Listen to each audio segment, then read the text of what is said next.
passer la parole au professeur Bialy de nouveau pour nous parler des effets indésirables de la vaccination.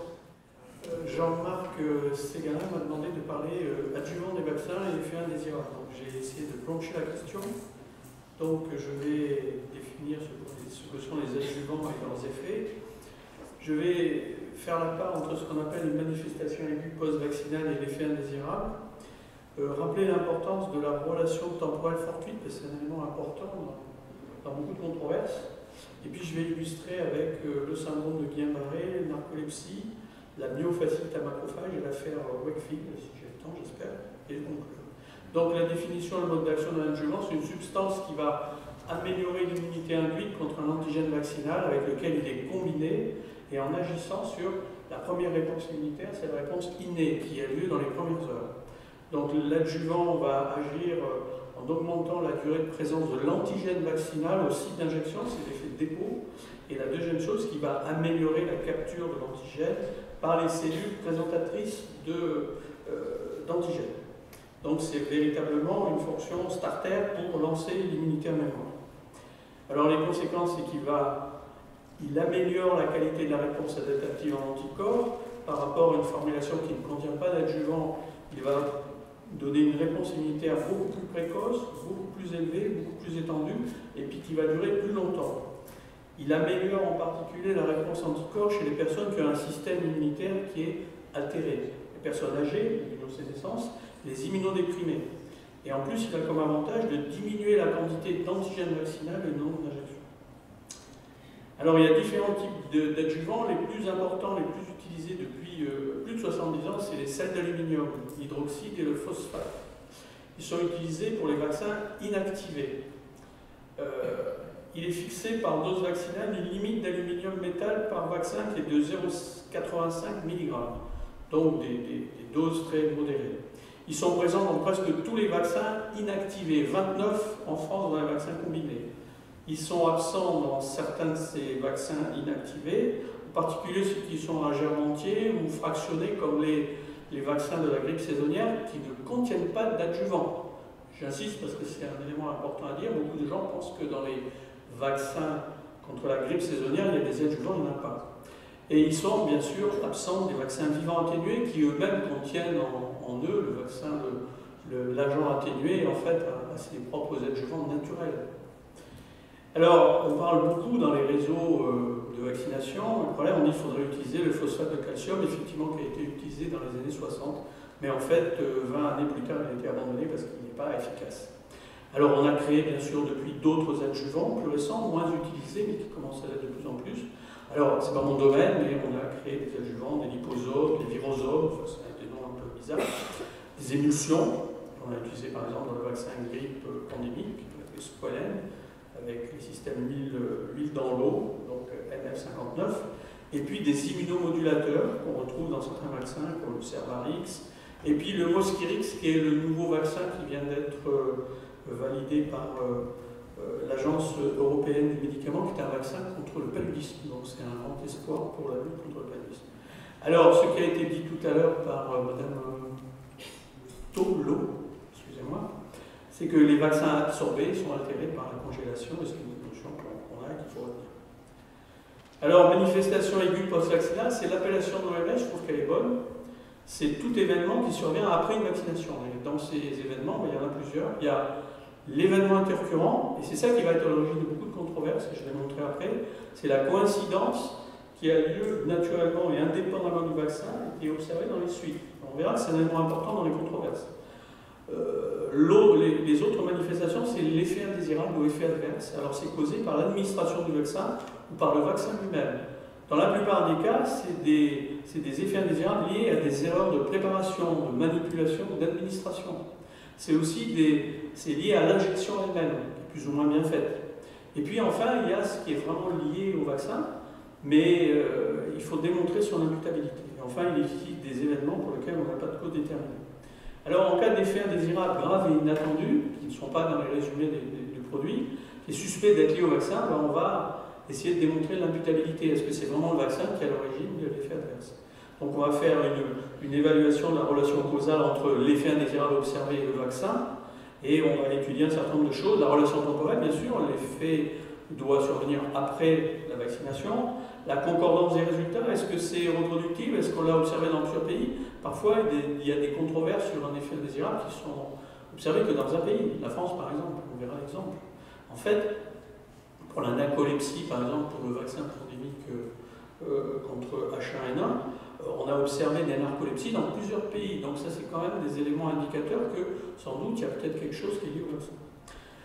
Bien sûr, on va essayer l'imputabilité au niveau individuel, c'est difficile. Donc en fait, on a une approche statistique. On va faire des études cas témoins, des études de cohorte, pour essayer de voir si véritablement on a une association significative que l'effet indésirable est lié au vaccin. Est-ce que c'est spécifique aussi? Est-ce qu'il n'y a pas d'autres causes qui pourraient expliquer l'effet qu'on observe, hein? Est-ce que c'est vraiment que le vaccin? Et puis enfin, est-ce qu'il y a une plausibilité biologique? Alors, en général, on va catégoriser à partir des arguments en 5 catégories. Aucun argument favorable. 2 ou des arguments insuffisants pour prendre une décision. 3, c'est le rejet de la relation causale. 4, c'est en faveur de l'acceptation de la relation causale. Et enfin 5, le mieux, hein, bien sûr, pour cette relation causale, c'est établi de façon formelle. Et c'est ce qu'on va retrouver dans en particulier toute une revue de la littérature qui est faite régulièrement aux États-Unis par l'Institut de médecine, qui va regarder tous les effets indésirables et observer toutes les études qui ont été réalisées. Alors en général, les réactions secondaires au vaccin, elles sont connues, hein, c'est les réactions inflammatoires, la réactogénicité qui est liée à la mise en jeu de cette réponse immunitaire innée dans les premières heures. Et c'est en général les effets secondaires qui sont les plus fréquents, qui sont bénins et identifiés lors des études cliniques. Alors c'est bien connu, hein, c'est ce que tous les personnels de santé qui font les vaccins leur expliquent, c'est rougeur, douleur, induration au niveau local. Au niveau des réactions générales, c'est les douleurs articulaires ou musculaires, voire de la fièvre et des céphalées. En général, ça reste bénin et une évolution favorable. Ensuite, il y a les réactions allergiques, j'en ai parlé tout à l'heure pour les enfants, hein, l'hypersensibilité. Alors les effets indésirables sont exceptionnellement graves. On estime en gros que pour le choc anaphylactique, c'est moins d'un cas pour 1 million de vaccinés. Ça reste quand même quelque chose de très rare. Souvent, c'est ce que j'ai montré dans le tableau tout à l'heure, c'est dirigé contre un élément constitutif du vaccin, des traces de protéines de l'œuf pour les vaccins de la grippe, les excipients, les traces antibiotiques, la substance active, les protéines de conjugaison. Donc en général, c'est ce qu'on observe. Alors, il faut aller bien sûr regarder, comme je dis tout à l'heure, dans les résumés des caractéristiques du produit. On a la liste des effets indésirables qui sont dans les études cliniques et ensuite en post-commercial. Alors souvent dans les études cliniques, c'est sans préjuger véritablement d'une relation causale, hein, mais ça figure dans le résumé, donc on en tient compte. Alors, il y a une surveillance bien sûr post-commerciale en France, voilà comment elle est organisée, je ne vais pas la décrire, j'ai juste souligné des points nouveaux, c'est le fait que maintenant les patients peuvent faire une déclaration spontanée, ainsi que les associations de patients, et il existe maintenant depuis mars 2017 un portail des signalements des manifestations post-vaccinales qu'on pense suspecter d'être dues à un vaccin. Et puis le deuxième encadré rouge que j'ai fait, c'est l'Agence européenne du médicament, qui a aussi maintenant son système d'analyse EUDRA-vigilance au niveau européen. Voilà, et bien sûr, tout ça fait qu'on aboutit à des études d'imputabilité. C'est important à dire parce que parfois les gens ont l'impression que quand il y a des événements qui sont comme ça déclarés, on ne fait rien. En réalité, à chaque fois, il y a des équipes universitaires, il y a des autorités de santé qui initient, qui financent, qui réalisent des études statistiques sur des groupes, soit cas témoins, soit cohortes, pour essayer de véritablement vérifier s'il n'y a pas de lien. C'est pas juste non, il n'y a rien circulé, c'est pas ça, c'est véritablement on fait des études derrière. Donc c'est important à dire quand même. Alors ce portail, on signale tout ce qui est lié aux produits à usage médical, dont les vaccins bien sûr, les produits de la vie courante, les produits des substances ayant, enfin bon, je ne vais pas décrire le système, mais maintenant c'est une avancée, on a un portail dans lequel on peut déclarer un certain nombre de choses et qui vont aller vers tous les systèmes. Donc on a fait un portail spécifique en France. Alors cette fameuse relation temporelle est inéluctable entre un vaccin et un événement intercurrent. Alors j'ai mis en parallèle, en haut, le calendrier vaccinal en fonction de l'âge, donc de l'enfant, et jusqu'à 45 ans, et en dessous, les âges où apparaissent certaines maladies graves. La mort subite du nourrisson, c'est dans la première année de vie, et on fait des vaccinations. Donc la probabilité que, lorsqu'on fait un vaccin, il y ait dans les jours ou les semaines qui suivent chez ce nourrisson l'apparition d'une mort subite, ça arrive, quoi. Donc alors, il faut faire la part entre qui serait vraiment lié au vaccin ou au fait que c'est simplement une coïncidence temporelle. Il n'y a pas que la mort subite, il y a l'autisme également, jusqu'à 5 ans, le syndrome de Kawasaki, que je ne connais pas très bien, mais enfin c'est une vascularite fébrile, dont j'ai marqué pour ne pas m'oublier, et qui est assez émergent en Europe, hein, c'est surtout présent au Japon et en Asie. Le syndrome de West, une épilepsie de l'enfant, le diabète de type 1, donc une des maladies auto-immunes qu'on observe. Vous voyez, c'est au moment où on fait toutes ces vaccinations, on a toutes ces maladies aussi qui apparaissent, qui ont leur génie propre, quoi. Et donc il faut faire la part entre ces événements qui surviennent et le lien potentiel. Dans une famille, il faut se mettre à la place d'une maman, elle fait faire le vaccin, et quelques jours ou quelques semaines après, son enfant, il a mort subite, on fait un diagnostic d'autisme, et elle, il faut qu'elle trouve une explication. Donc l'explication, c'est, surtout qu'elle entend dire un tas de choses, c'est parce qu'on a fait le vaccin, c'est clair. Donc c'est vraiment fondamental ça. Lorsqu'on fait une vaccination universelle de masse, un événement rare peut être temporellement associé à une vaccination. Donc il y a deux exemples que je vais montrer, c'est la mort subite du nourrisson avec le tétracoque et les maladies démyélisantes avec le vaccin hépatite B. Alors, par ailleurs, comme on améliore les méthodes diagnostiques, on précise mieux les diagnostics de ces maladies, on a l'impression artificiellement qu'elles sont en augmentation. Et on pourrait penser que, parce qu'on fait des vaccinations, il y a de plus en plus ces maladies. Non, on voit que ce qu'on observe. Donc si on se met à mieux définir et observer, ben, ça augmente. Et donc ça entraîne une certaine confusion. Alors il y a une étude intéressante qui date de 2007 qui a fait une simulation dans des séries de recueils, de consultations d'urgence, d'hospitalisation pour des différentes maladies chez des adolescentes américaines ou des jeunes femmes. On a pris 200 000 et 200 000 et on a simulé une vaccination qui pourrait être la vaccination contre les papillomavirus, 0, 1, 6 mois. Et on a regardé, une fois qu'on a fait cette vaccination, dans cette base de données rétrospectivement, combien il pouvait y avoir d'apparitions fortuites.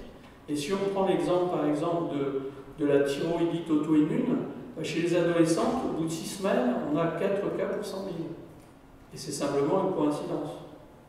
Si on prend la thyroïdite auto-immune, mais chez les jeunes femmes, et ça augmente avec l'âge, hein, là on en a plus de 70. Donc on a forcément tout le temps des événements qui apparaissent temporairement, de façon incidente, après les vaccinations. Donc il faut faire la part entre la coïncidence temporelle et le vrai lien avec le vaccin. Alors, je voulais prendre l'exemple qu'on montre parfois et qui est intéressant, c'est la relation temporelle inéluctable entre vaccin tétracoque et mort subite du nourrisson en France en 86.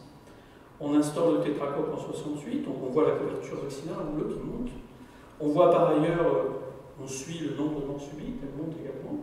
Et puis en 86, alerte, 5 morts subites un jour après les vaccinations par tétracoque chez des nourrissons. Donc on se dit, c'est quoi? On va monter les morts subites, on va monter la couverture. C'est peut-être lié au vaccin. Donc une étude épidémiologique pour essayer de faire la part et voir si c'est associé est faite, cas témoin et absence d'association. En fait, la réalité, c'est pas ce qu'on imaginait en première hypothèse, et qui a été reprise, etc., c'était que le mode de couchage des enfants, on couchait les bébés, on prenait le couchage sur le ventre, et ça a été un facteur déterminant pour l'augmentation du nombre de morts subites du nourrisson. Et une fois qu'on a pris la recommandation inverse de couchage sur le dos, eh bien on a vu s'effondrer la courbe en rouge, les morts subites, et la couverture vaccinale tétracoque n'était pour rien.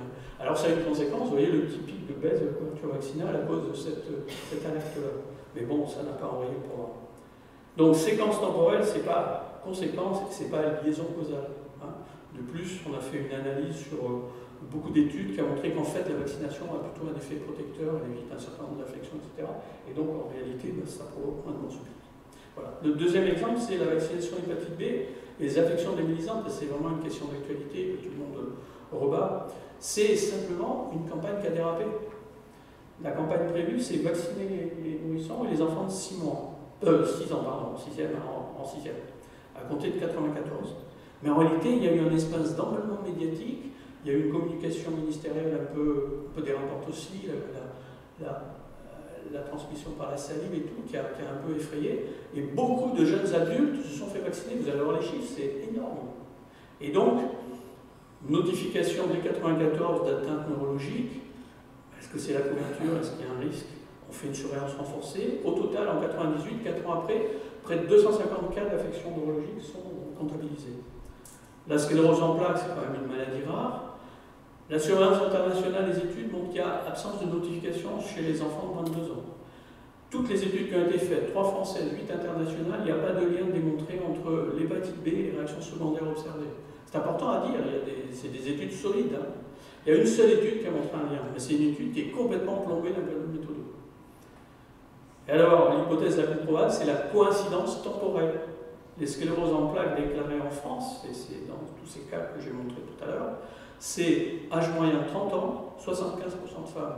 Ça correspond exactement à la répartition de la sclérose en plaques dans la population. C'est plutôt des femmes, et c'est plutôt entre 25 et 40 ans. Quand on voit les doses, vous voyez, 3 millions de nourrissons qui ont été vaccinés, donc ça correspondait à la cible, 7 millions d'adolescents de moins de 15 ans, 23 millions d'adultes. Donc en fait, on a vacciné plein de gens, et donc il était inévitable qu'après ces vaccinations, il y aurait quelques personnes qui auraient une sclérose en plaques, parce qu'elles devaient avoir une sclérose en plaques, et ce n'était pas les voisins. Alors, la Société de pathologie infectieuse française a fait une synthèse finale en 2016. La vaccination contre l'hépatite B et la sclérose en plaques, il n'y a pas de données scientifiques. Enfin, les données scientifiques sont nombreuses et robustes, ne montrent pas de lien. Par ailleurs, il n'est pas contre-indiqué en cas de septe préexistant ou d'antécédent familial. Voilà. Alors, ça ne s'arrête pas là parce qu'il y a le temps judiciaire. Alors, ça perturbe un peu la compréhension. S'il y a eu non-lieu concernant le laboratoire, par une décision au tribunal français, là, il y a eu un arrêt de la Cour européenne qui dit lorsque la recherche médicale n'établit ni n'infirme l'existence d'un lien, c'est-à-dire qu'on ne peut pas vraiment prouver, entre l'administration du vaccin et la surveillance de la maladie, l'existence d'un lien de causalité entre le défaut attribué au vaccin et le dommage subi par la victime sera toujours considéré comme établi lorsque certains indices factuels prédéterminés de causalité sont réunis. Le langage de justice. Et ça perturbe. Mais ça, c'est une décision de justice. Ça ne veut pas dire qu'il y a un lien de causalité scientifiquement démontré. Alors, le syndrome de Guillain-Barré, effectivement, alors je ne vais pas rappeler ce que c'est, mais ça entraîne une déminimisation qui n'est pas centrale comme dans la sclérose en plaques, mais au niveau des nerfs périphériques, et donc il y a une mauvaise conduction nerveuse. C'est un événement qui est assez fréquent dans les infections, en particulier les infections respiratoires et la grippe. Vous voyez, c'est 4 à 7 cas pour 100 000 grippés. Mais on a quand même, avec les études qu'on a réalisées, une en tout cas a démontré que pour le vaccin grippal inactivé, on pouvait s'attendre à un syndrome de Guillain-Barré pour 1 million de vaccinés. Il faut quand même vacciner beaucoup de monde. Hein. Et c'est vraiment un risque à la marge. La balance bénéfice-risque, là, est vraiment en faveur du vaccin. Ça évolue de toute façon favorablement, donc 90 à 100% des cas chez l'enfant et l'adolescent. Une étude qui vient d'être publiée, qui est réalisée par la CNAS et la NSM, c'est le vaccin papillomavirus. Et là, on a estimé qu'il y avait 1 cas pour 100 000 vaccinés. Donc il y a un petit risque d'avoir un syndrome de Guillain-Barré, mais là encore, le balance bénéfice-risque est vraiment en faveur du vaccin. La narcolepsie et le vaccin grippal pandémique. Alors, la narcolepsie, c'est un trouble du sommeil avec parfois des pertes de tonus musculaire, ce qu'on appelle la cataplexie. Alors, il y a des cas qui sont décrits en France tous les ans, 900 nouveaux cas. Après cette vaccination pandémique, c'est l'émergence du signal est venue, et dans plusieurs pays, en France, il y a eu 56 cas pour un peu plus de 4 millions de vaccinés. Une étude cas témoin a été faite. Alors, il n'y a pas eu les résultats publiés, je n'ai pas vraiment eu les chiffres, mais ça confirme le risque chez l'enfant, l'adolescent et l'adulte jeune. Donc là, pour le vaccin pandémique, il y a vraiment un lien avec la narcolepsie. Par contre, et je le répète, je l'ai mis en gros et en jaune, il n'y a pas d'adjuvant dans les vaccins saisonniers. Et ça ne concerne pas les vaccins saisonniers. Alors, la myofasciite à macrophage, la MFM, controverse depuis 20 ans. C'est une entité anatomique. Quand on fait une biopsie à l'endroit où on a fait l'injection vaccinale, on trouve des granulomes liés à la présence d'aluminium dans le muscle. C'est un tatouage vaccinal. Mais un certain nombre de personnes se sont plaintes de troubles cliniques divers et variés qui ont évolué dans le temps. Et donc, une équipe française veut associer ce syndrome clinique à cette entité anatomique. Alors, c'est myalgie, syndrome de fatigue, atteinte du système nerveux, troubles cognitifs. Alors, on a rattaché maintenant les syndromes d'auto-immunité, les syndromes de la guerre du Golfe, des choses qui sont un peu imprécises. Et en réalité, là encore, le Haut Conseil de santé publique a fait vraiment une revue de la littérature. Les enfants qui sont la population la plus exposée à l'aluminium des vaccins, mais on n'a pas constaté de lésions musculaires pour eux. Il n'y a pas de description, ou quasiment pas de description hors de France. C'est un problème franco-français. Il y a une équipe qui travaille dessus, qui a une hypothèse et qui va absolument démontrer et qui n'arrive pas pour l'instant à démontrer. Elle la démontrera sans doute jamais. On sait que bien sûr l'aluminium est toxique, à des doses beaucoup plus fortes, les dialysés, l'exposition professionnelle, mais ce n'est pas du tout les manifestations cliniques décrites là, qui sont quand même assez spécifiques. Et donc le Haut Comité a conclu que la revue de la littérature ne permet pas de conclure que cette myofasciite à macrophage est associée à une ou plusieurs manifestations systémiques. Ça a été conforté par l'Académie nationale de médecine qui a dit la même chose, alors j'ai oublié ce que veut dire ce sigle OPECTS, c'est l'Office parlementaire que je ne connaissais pas en fait, d'évaluation des choix scientifiques et technologiques de l'Assemblée nationale, et puis l'Académie nationale de pharmacie. Alors, pour terminer ces affaires, l'affaire Wakefield, là, on peut le dire, j'y vais directement, c'est une fraude scientifique, c'est une escroquerie. Un gastroentérologue publie dans une revue prestigieuse, Lancet en 1998, une série de 12 cas d'enfants autistiques ayant été vaccinés par l'aurore, non absorbés au Royaume-Uni, et décrit une entité qu'on n'a jamais pu démontrer, l'entérocolite autistique. C'est un peu farfelu quand même. Donc, il y aurait une entérocolite qui provoquerait par le vaccin l'autisme. C'est un peu... Les médias, bien sûr, se saisissent de ça. Pour eux, le lien est prouvé. De nombreuses études sont réalisées. Ils montrent qu'il y a absence de lien entre autisme et ROR. L'entérocolite autistique n'a jamais été confirmée. Un journaliste très sérieux d'investigation, comme ça peut faire les anglo-saxons, Brian Deer, du Sunday Times, fait une enquête vraiment pointue pour montrer que c'est un scandale. C'est n'importe quoi.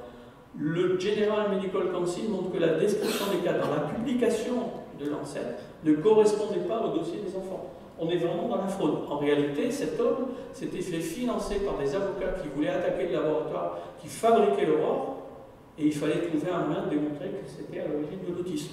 Le problème, c'est que cette affaire-là, on l'a encore sur les bras. Il y a encore une grande partie de population dans les pays du Nord, en particulier, et vous venez de dire qu'il commence à y avoir instillation en Polynésie, qui sont persuadés qu'il y a un lien entre l'autisme et la vaccination rougeole. Et le Lancet a retiré l'article, ce qui est rarissime, rarissime. Il faut dénoncer cette escroquerie. Elle a eu des conséquences, perte de 10 points de la couverture vaccinale, le Royaume-Uni a mis 10 ans à revenir au même niveau de couverture, et derrière la baisse de couverture, il y a des malades graves, il y a des morts, il y a des séquelles neurologiques. Et ça, on ne le dit pas. Et cet homme, il est aux États-Unis et il continue son travail un petit peu bizarre. Je m'emballe un peu, mais quand même, il faut le dire. Alors là, c'est les preuves qu'il n'y a pas... Je vais passer.